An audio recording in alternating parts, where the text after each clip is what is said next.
আমার তো এখন সন্দেহ হয় ইলেকশনটা ঠিক মতো হবে কিনা, সন্দেহ হয়। কারণ ওনার তো প্রিয় দল হচ্ছে জামাত ইসলাম এবং এনসিপি। এনসিপিটা তো খেয়ে দিছে। জামাত হচ্ছে একটা বোয়াল মাছ, ছোট তাজা মাছ খেয়ে ফেলে, পেটের ভিতরে গেলে হজম হয়ে যায়। এখন এনসিপির সবাই দেখেন ইতিমধ্যে আপনার ড্রেস চেঞ্জ হয়ে গেছে, সবার মাথায় টুপি, আপনি দেখেন চেঞ্জ হয়ে গেছে। অর্থাৎ তারা বলছে 11টা দল এক জায়গায় করছে যে ইসলামিক ভোটগুলোকে এক বাক্সে ফেলবে। ইসলামিক ঐক্য জোট বেরিয়ে গেছে, এক বাক্স আর থাকে নাই। মাঝখান থেকে যে আমি যেটা বললাম অভ্যুত্থানের যে শক্তি, এটা প্রেসার গ্রুপ হিসেবে টিকে থাকা দরকার ছিল, সেটাকে ধ্বংস করে দিছে। এটা নিশ্চয়ই ডক্টর মোহাম্মদ ইউনূসের, আমি অনুমান, প্রমাণ নাই, হতে পারে যে তিনি হয়তো সায় দিতে। কারণ এনসিপি দেখেন না, উনি একবার বলছিল ওই যে রিজাইন করব, তখন কিন্তু নাহিদ ইসলামকে ডেকে তার কাছে পরামর্শ নিছে, বা তার কাছে নাহিদ ইসলাম না করতে রিজাইন করে নাই। উনি তো রিজাইন করবে না। এখন উনি তো রিজাইন করবে না, কারণ উনি প্রথম থেকে শুরু করে এ পর্যন্ত যদি কিন্তু তবে ছাড়া কোনো কথা বলে নাই, যার ফলে তিনি জনগণের কাছে একজন অবিশ্বস্ত লোক হিসেবে পরিচিত হয়েছে। উনি যা বলেন সেটা পুরোটা আর বিশ্বাসে নেয় না। এই জন্য আমরা এখন ঢাকা শহরে রিক্সা উঠলে বলে বলে ইলেকশনটা কি হবে, এখনো বলে। আবার দ্বিতীয়টা হচ্ছে অভ্যুত্থানের শক্তির ভিতরে দ্বন্দ্ব শুরু হয়ে গেছে, দ্বন্দ্ব শুরু। তবে ইসলামিক আন্দোলন বাংলাদেশ বেরিয়ে যাওয়ার পরে, হ্যাঁ, আপনার ধরেন ইসলামিক ভোট তো ভাগ হয়ে গেছে।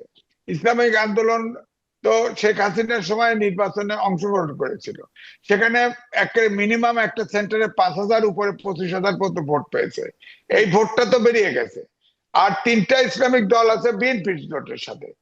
আর এখন আর 10টা, প্রধানত একটা দল জামাত ইসলাম, আর বাকিগুলোর ভোট তেমন নাই। এটা মিলে আছে 10টা দল একদিকে, অর্থাৎ 3 ভাগে বিভক্ত হয়ে গেছে।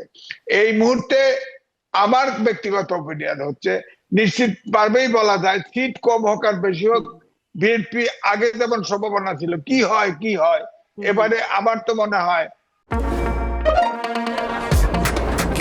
শুধুমাত্র সিটি ব্যাংকে অ্যাকাউন্ট থাকলেই করতে পারবেন গুগল পে, তাই অ্যাকাউন্ট খুলুন আজই।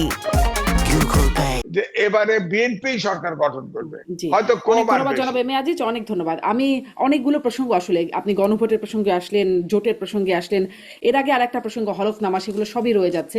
একটু একটা একটা করে জনাব জেসমিন টুলি আপনার কাছে আসি। গণভোট, এটার বিষয়ে যে সরকার, যেটি জনাব এম এ আজিজ বলছিলেন যে হ্যাঁ হ্যাঁ পক্ষে তো একদম প্রকাশ্যেই প্রচারণা করছে, সবগুলো সরকারের শিক্ষা প্রতিষ্ঠান থেকে শুরু করে সাংস্কৃতিক প্রতিষ্ঠান যেগুলো আছে, সাংস্কৃতিক প্রতিষ্ঠান, ব্যাংকগুলো, তারা সবাই আসলে গণভোটের পক্ষে প্রচারণা করছে। মাননীয় প্রধান উপদেষ্টাও বলে দিয়েছেন যে গণভোটের পক্ষে হ্যাঁতে ভোট দিতে। আপনি আসলে এই প্রচারণাটাকে কিভাবে দেখছেন? আমি আমি আমি মনে হয় শারমিন, আমি আরেকটা প্রশ্ন করি। ধরেন আচ্ছা, পুরো সরকার মেশিনারিজ নেমে গেছে হা ভোটের পক্ষে, ওনারা তো, আমার বক্তব্য হলো ওনার নিরপেক্ষ ভূমিকায় থাকা উচিত ছিল।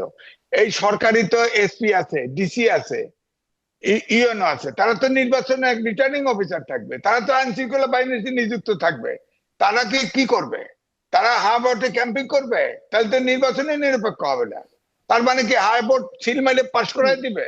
এটা তো প্রশ্ন থেকেই যাবে এই নির্বাচন। অর্থাৎ তারপরে আমার বক্তব্য হলো তুলেপা অত্যন্ত বিজ্ঞ, আমি তারপরেও বলছি এই সরকার সাংবিধানিক সরকার, সংবিধানের 106 অনুচ্ছেদ অনুযায়ী ওত নিয়েছে। এই সরকার সংবিধান সমুন্নত রাখার জন্য ওত নিয়েছে।